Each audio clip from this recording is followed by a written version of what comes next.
तर नमस्कार मंडळी.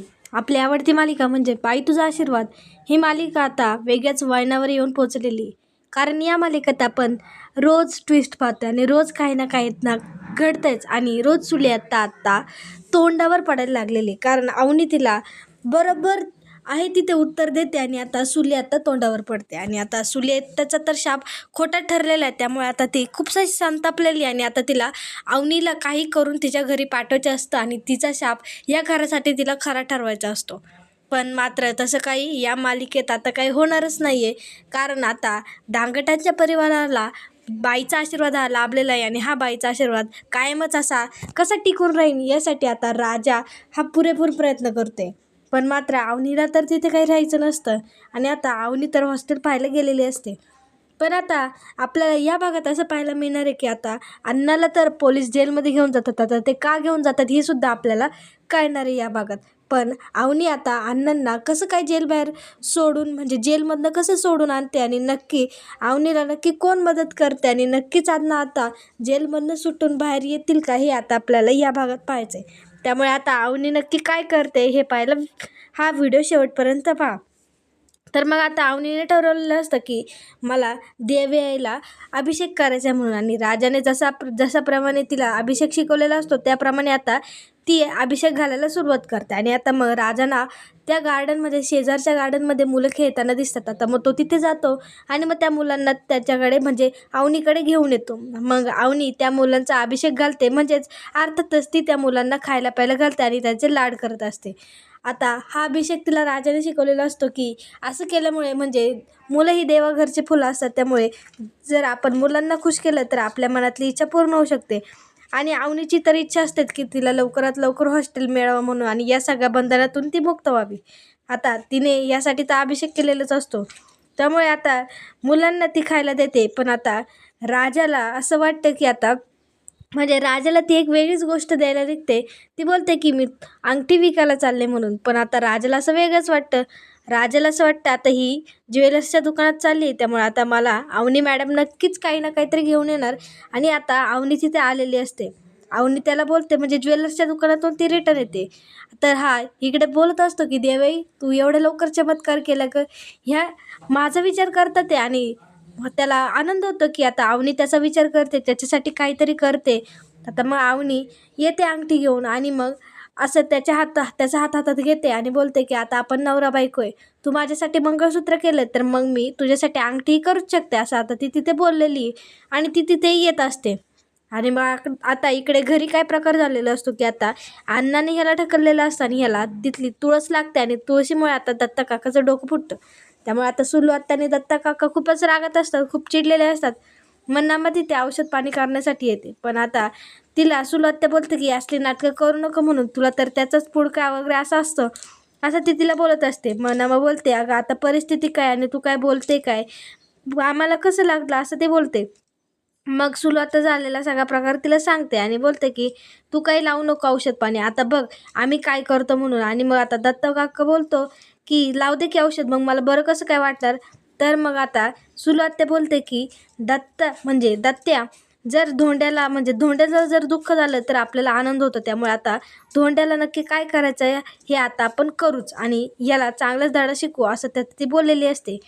आणि मग आता इकडे अवनी अंगठी घेऊन आलेली असते आणि ती राजाचा हातात घेते आणि राजाला त्याच्याच बोटात ती स्वतः अंगठी घालते असं आता राजाला वाटतं. पण आता तसं काही राजाचं झालेलं नसतं. राजाचा म्हणजे आता अवनी त्याला आवाज देते राजा राजा कुठे गुंतलाय म्हणून. आणि हा त्याच्याच भानात असतो की आता अवनीने त्याला अंगठी घातलेली आहे आणि अवनी त्याच्या प्रेमात पडायला लागली किंवा ती त्याचा आता विचार करायला लागली. पण तसं काही घडलेलं नसतं. राजाचा हा सगळा भास असतो आणि त्याचं हे सगळं स्वप्न असतं. त्यामुळे आता अवनी त्याला आवाज देते, त्याला हात लावते आणि त्याला स्वप्नातून त्याच्या भासातून बाहेर काढते. आणि मग हा राजा हाताच्या बोटात अंगठी बघतो तर ती अंगठी नसते. तर मग तो बोलतो की तुम्ही अंगठी आणली होती ना अंगठी कुठे म्हणून. तर मग ती बोलते तू काही भानावरच आहे की नाही भानावर ये मी अंगठी आणायला नाही तर अंगठी विकायला गेले होते आणि त्याचे पैसे घेऊन आले.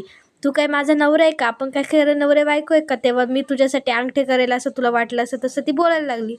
त्यामुळे याला काय बोलायला सुचलंच नाही. त्यामुळे हा बोलला की नाही मी असंच होतो तसंच होतं. त्यामुळे हा इग्नोर करून देतो. आणि मग अवनी तिने जे अंगठी विकून पैसे आणलेले असतात ती आता राजाच्या हातात देते आणि मग राजा खुश होतो. पण आता या मालिकेत खरा मोठा ट्विस्ट आलेला असतो आणि या भागात आता खरी मज्जा येणार आहे. तर मग आता इकडे सुलू ही चिडलेली असते, दत्ता काकासुद्धा चिडलेला असतो. त्यामुळे आता सुलू डायरेक्ट पोलिसांनाच घेऊन आता धोंड्याच्या घरी आलेले असते. धोंड्याच्या दारात आता ती पोलिसांना घेऊन आलेली असते आणि मग आता तिथे फक्त घरात पाणी आणि धोंड्याचा असतो, म्हणजे अण्णाचा असतात. आता मग अण्णा विचारतो की तुम्ही का आलाय म्हणून, आणि ह्या सगळ्या घडलेला प्रकार त्यांना कळतं की त्याला असं वाटतं की आता मी याला मारले, त्यामुळेच आता ह्या सुलीनी असा गेम केला आहे, असा खेळ केला आहे. आता राजाने आणि अवनीसुद्धा आलेले असतात. पोलिसांनी अण्णाला धरलेलं असताना त्यांनी त्यांची कॉलर पकडलेली असते आणि मग ते राजा येतो आणि विचारतो की काय झालं म्हणून, नक्की का तुम्ही असं अण्णाला पकडले. तर मग आता पोलीस सांगतात की यांनी स्वतःच्या भावाचा जीवे मारण्याचा गुन्हा ह्याच्यावर दाखल केला आणि ह्यांनीच ह्यांच्यावर केस टाकली, त्याच्यामुळे आता आम्ही त्याला घ्यायला आलोय. ह्यांनी स्वतःच्या भावाला जीवे मारण्याचा प्रयत्न केला आहे आणि म्हणजे खुनाचाच आरोप आता ह्याच्यावर लागलेला आहे. हा मर्डर केस आता ह्याच्यावर लागलेला आहे असं आता तिथे पोलीस बोललेले असतात. त्यामुळे आता मग इकडे सुरुवात त्या आवनेला तिची कान भरत असते की हा तुझा असा सासरा आहे, तुझा सासरा सख्या भावाला मारतो, तू या अशा घरात वगैरे राहणारस का, ह्यांना काही इज्जत वगैरे नाही आणि ह्याच्याच मुलाशी तू लग्न केले आणि तू आता ह्या घरात काय राहू शकते का, ह्यांचं घर कसं आहे, ह्यांचा अवतार कसा आहे, असं तसं आता ती सुरुवात तिचे कान भरून देत असते. त्यामुळे अण्णाला राग येतो आणि अण्णा बोलतात की दे तू माझ्या सुनेचे का कान भरते म्हणून. राजासुद्धा बोलतो अवनी मॅडम तुम्ही काही तिचं ऐकू नका, ती उगाचच तुमचे कान भरते. आणि ही सुरुवात तिचे कानच भरत असते, कारण तिला त्या घरातून ही जायला पाहिजे होते आणि या घराला काय बाईचा आशीर्वाद लाभायला नव्हता पाहिजे असं आता तिला वाटत असतं. आता तिथे यशोदा आलेला असतो, धन्या आलेला असतो आणि मग ते आता सगळा प्रकार सगळ्यांना कळतो. पण ते काही एवढं जास्त मनावर नाही घेत, कारण त्यांच्यासाठी हे कायमचंच झालेलं असतं आणि ही भाऊ बहिणींची भांडणं हे त्यांच्यासाठी रोजचेच झालेले असतात. त्यामुळे त्यांना एवढं काही जास्त वाटत नाही. पण अवनी मात्र नवीन असते, तिला हे सगळं वेगळं वाटतं आणि तिला असं वाटतं की काहीतरी गडबड आहे या घरात. त्यामुळे आता तिला नक्की कळतच नाही की हे असं का वागतात आणि नक्की यांच्या घरात काय प्रॉब्लेम आहे, ज्यामुळे आता सुलू आत्या आणि दत्ता काका आणि धोंडी अण्णा ह्यांचा नक्की काय प्रकार आहे तिला काही माहितीच नसतं. पण आता पोलीस काय ऐकत नाही आणि पोलीस आता अण्णाला पोलीस स्टेशनमध्ये घेऊन जातात. अण्णासोबतच आता ह्या दोघं म्हणजे सगळेच बहीण भाऊ आता पोलीस स्टेशनमध्ये गेलेले असतात. पण मग आता सुलू आत्या परत आवनीचे कान भरते आणि बोलते की असा तुझा सासरा काही ना काही कारनामे करतच असतो, स्वतःच्या बायकोला गेला आता स्वतःच्या भावाला गिळायला लागलाय आणि असल्या घरात तू राहणार म्हणून, असं आता ती आवनीला बोलते. मग आता पोलीस अण्णांना घेऊन जातात. हे चारही भाऊ असेच उभे राहतात आणि ते एक शब्द कोणाला काय बोलत नाही. त्याच्यानंतर मग आता अवनी त्यांना विचारते की ते अण्णाला घेऊन गेले, तुम्ही का बोलले नाही, कोणी काय बोलाल का. तर मग आता यशोदा वगैरे सगळे बोलतात हे आमच्यासाठी कायमचं आणि या बहीण भावाचं असंच असतं, त्यामुळे आम्ही काही जास्त लोड घेत नाही, तुम्ही पण वहिनी लोड नका घेऊ. आता ती राजाला जाब विचारत असते. त्यामुळे आता तिथे नमा येते आणि नमा बोलते तू काही यांच्याकडे लक्ष देऊ नको, या बहीण भावांचं असंच काहीतरी असतं, त्यामुळे लक्ष नको देऊ, तू चल माझ्या घरी. राजा नाही बोलतो आणि बोलतो की तुझी आई आली तर उगाच वेगळाच इश्यू करेल, त्यामुळे नको. तर नमा काय ऐकत नाही आणि तिला घरी घेऊन येते. आता हे दोघं नवीन जोडपं आता तिच्या घरी आलेलं असतं. त्यामुळे आता तिचं औक्षण करणं आणि तिची ओटी भरणं हे तर असतंच. त्यामुळे आता नमासुद्धा तिचं औक्षण करते, तिला गिफ्ट देते, तिची ओटी भरते आणि मग आता हे दोघं जायला निघतात, कारण जर सुरुवात आली तर मोठा इश्यूच होईल. आता हे जायला निघतात तेवढं तर अवनीला तिथे एक कुदळ दिसतं आणि मग ती विचारते ही कुदळ अशी काय लटकवली म्हणून. आता तो कुदळीचा वेगळाच मोठा कारभार असतो आणि त्याचा वेगळाच एक प्रकार असतो. त्यामुळे आता तिला राजा बोलतो की ही खूप मोठी लाँग स्टोरी आहे, मी तुम्हाला घरी गेल्यावर सांगेन, नाहीतर कधीतरी सांगेल, त्यामुळे तुम्हाला कळेल का ही अशी का लावली. आणि राजा मग लवकर तिला त्यांच्या घरी घेऊन जातो. आणि मग आता रात्र झालेली असते, सगळे आता जेवणाची म्हणजे जेवायला बसायची तयारी करत असतात. पण इकडे अवनीचं मात्र काही मन लागत नाही, कारण अण्णांना जेलमध्ये नेलेलं असतं आणि अण्णाला म्हणजे अण्णा अजून काही घरी आलेले नसतात. त्यामुळे तिला अण्णांची काळजी वाटू लागते आणि अण्णा अजून का आलेत नाहीत हे असं ती सगळ्यांना विचारायला लागते. आता सगळे जेवायला बसलेले असतात, यशोदा वगैरे सगळे खुश असतात आणि आता ते अवनीला आवाज देतात. मग ती विचारते की अण्णा नाही येणार का, आपण कसं काय जेवायला बसायचं असं. ते आता तिला म्हणजे आता एकत्र कुटुंब आहे, सगळेजण आल्याशिवाय बसणार नाही, त्यामुळे ती असा प्रश्न विचारतेस. तर मग आता इथे धन्या आणि पाण्या बोलतं की अण्णा काही येणार नाही, आले तर उद्या येतील, नाही तर काही सांगता येत नाही, अण्णांचं हे कायमचं आहे, त्यामुळे आम्हाला काय वाटत नाही. त्याच्यामुळे आता अवनीलाच कसं तरी वाटतं की म्हणजे तिला असं वाटतं की ह्यांचा बाप असा जेलमध्ये आणि हे काय असे इथं खातं ते ह्यांना काही वाटतच नाही. त्यामुळे आता यशोदा काहीच बोलत नाही आणि हे पाण्याचं आणि धन्याचं सगळं काही झालेलं असतं. त्यामुळे आता ती पहिली त्यांची कशी काय भांडणं झाली होती ना, अण्णा किती वेळा जेलमध्ये गेले यांचंच तिथं डिस्कशन चालू असतं, म्हणजे त्यांच्या त्या गप्पा चालू असतात आणि बोलतात की काकाच्या डोक्यात कसं अण्णांनी तुळस घातली होती, कसं दबडं घातलं होतं, हे सगळं आता त्यांच्या तिथं चालू असतं. अवनी हे सगळं ऐकत असते. त्यामुळे आता अवनीला काही वेगळं वाटायला नको आणि काही तिच्या मनात शंकायला नको. त्यामुळे आता यशोदा ह्या धन्याला आणि पाण्याला गप्प काढतात आणि मग हे दोघं जण गप्प बसतात. नाहीतर ह्यांची मस्ती चालूच असते.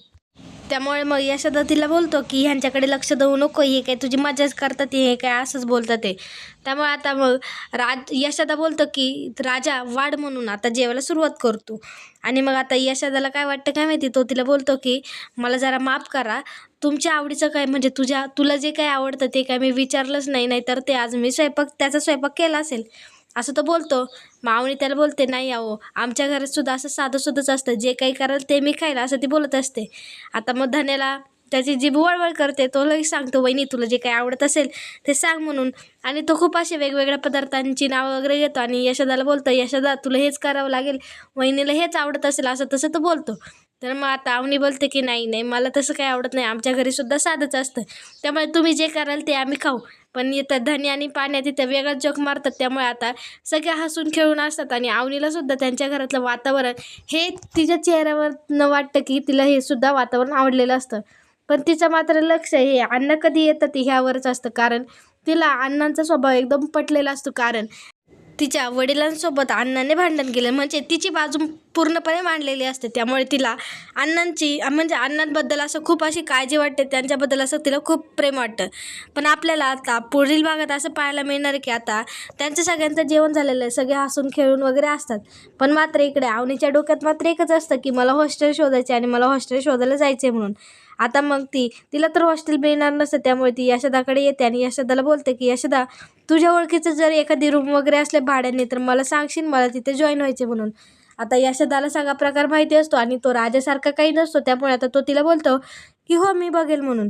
पण आता इकडे राजा त्याला बोलतो की अवनी मॅडम जर आपल्या सहवासात राहिल्या तर त्यांना नक्कीच माझ्याबद्दल प्रेम वाटेल आणि त्यामुळं नक्कीच आपल्या घरात राहतील असं तो आता तिथं बोललेला आहे आणि तो त्याचं म्हणणं तिथं प्रेम तिथं व्यक्त करतो. पण आता यशोदाला राग येतो. यशोदा बोलतो की त्यांनी हे सगळं का केलं माहिती ना, त्यांना त्यांचं स्वप्न पूर्ण करायचं होतं आणि त्यांना त्यांचं स्वातंत्र्य पाहिजे होतं, त्यामुळे त्यांनी तुझ्याशी लग्न करून म्हणजे त्यांना त्यांच्या मनाविरुद्ध लग्न करायला लागलं आणि त्यांनी ते केलं आणि त्या फक्त त्यांच्या स्वप्नासाठीच घराबाहेर निघाल्यात, हे मात्र तू लक्षात ठेव. आणि त्यांच्यावर बळजबरी वगैरे करू नकोस, ज्यामुळे आता त्यांचा तुझ्यावर जितका विश्वास आहे तेवढा विश्वासघात होईल, असं कधी वागू नको असं ते आता त्यांनी राजाला सांगितले. आणि यशोदा जे काही बोलेल तो आता राजा ऐकत असतो, कारण यशोदाला सगळेच जण घाबरत असतात.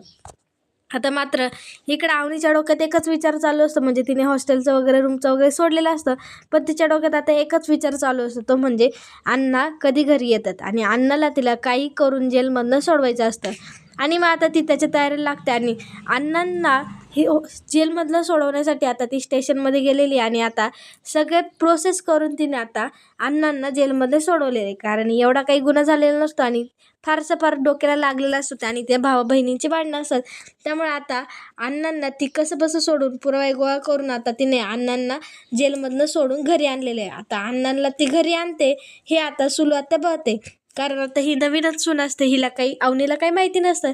त्यामुळे आता तिने अण्णांना घरी आणलेलं आहे. आता सुलू आत्याला राग येतो, त्यामुळे आता सुलू आत्या काय करते, परत त्यांच्या दारात येते आणि परत अवनीला बोलते की तू याला सोडून का आणलं म्हणून, हा किती नालायक माणूस आहे, हा किती थराला गेला हे काय तुला माहिती नाही, तू याला सोडून आणून खूप चूक केली असं तसं ते बोलत असते आणि अवनीचं कान तर भरत असते.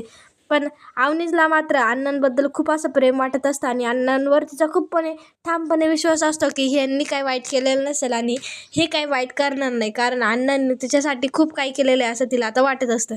त्यामुळे ती आता अण्णांचीच बाजू घेणार.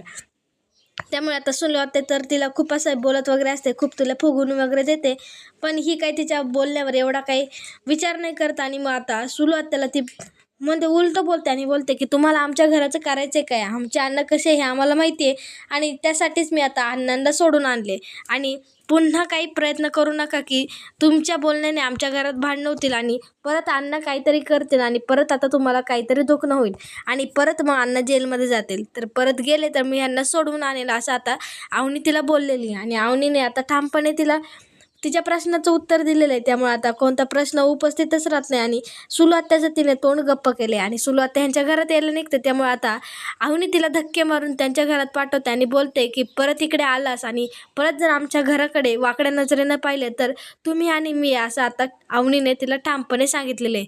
त्यामुळे आता अवनी नक्की या घरासाठी नक्की काय काय करते आणि अण्णांसाठी ती अजून काय काय करते, की अण्णांच्या मनाखातर अण्णांना वाचवण्यासाठी, या घराला वाचवण्यासाठी ती नक्की काय काय प्रयत्न करते, हे आता आपल्याला पुढील भागात असेच पाहायला मिळणार आहे. आता अण्णा तर घरी आलेले, अवनीने त्यांना घरी सोडून आणलेले, पण आता सुलू आत्याला तिने हाकलवून दिले. आपण म्हणू शकतो की तिने हाकलवून दिले. पण आता ह्याचा बदला घेण्यासाठी आता सुलू आत्या आणि दत्ता काका नक्की काय प्लॅन करतात आणि आता त्यांचा पुढचा खेळ काय आहे ते आता आपल्याला पुढील भागात पाहायला मिळणार आहे. त्यामुळे पुढील भागसुद्धा असा मनोरंजक आणि मस्तीशीर होणार आहे आणि मजेदार होणार आहे.